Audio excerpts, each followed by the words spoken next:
عرس منائے جا رہے ہیں، یہ کوئی اللہ کے رسول کا حکم ہے؟ عید میلاد النبی ایک نئی عید ہو گئی ہے، کیا اس کا حکم دیا محمد رسول اللہ نے؟ یفعلون ما لا یؤمرون، وہ اپنی ہی ایجاد کردہ روایات ہیں، اپنی ہی ایجاد کردہ بدعات ہیں، اپنی ہی ایجاد کردہ رسومات ہیں، ان پر لگے ہوئے ہیں اور دعوے کرتے ہیں اللہ سے محبت رسول کے عشق کے، جبکہ ان کے عمل میں نہ اللہ کی اطاعت ہے نہ رسول کا اتباع ہے۔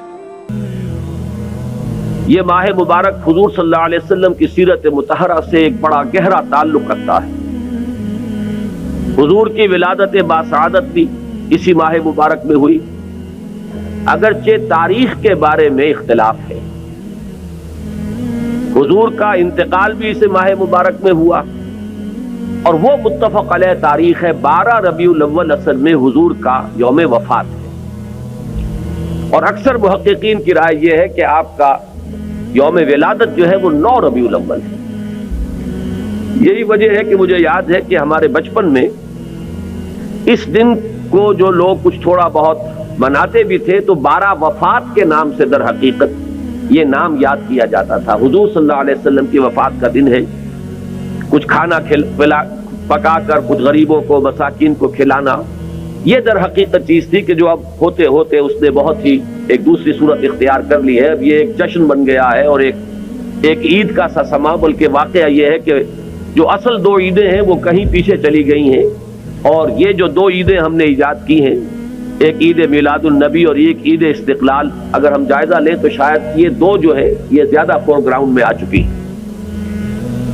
لیکن یہ کہ جہاں تک آپ کی ولادت اور آپ کے وفات کا اس ماہ مبارک میں ہونا ہے وہ ثابت ہے۔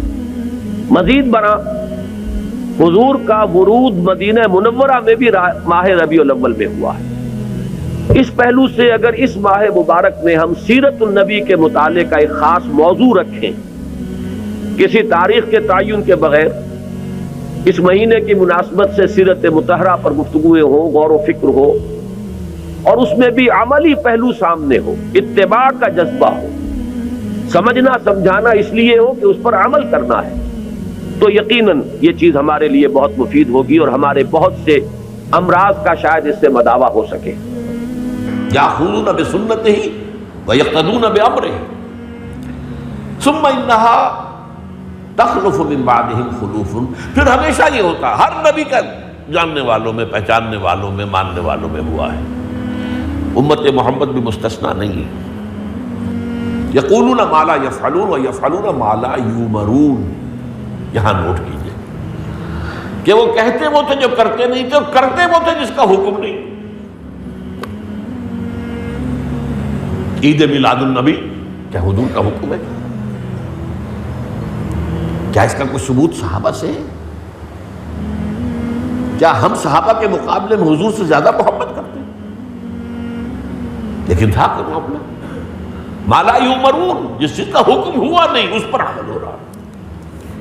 یہ ہے در حقیقت رسم پرستی، اور رسم کے اندر پھر اضافہ ہوتے چلا جانا، اس پر ردے پر چڑھتے چلے جانا جو ہے، یہ دوسرا سبب ہے۔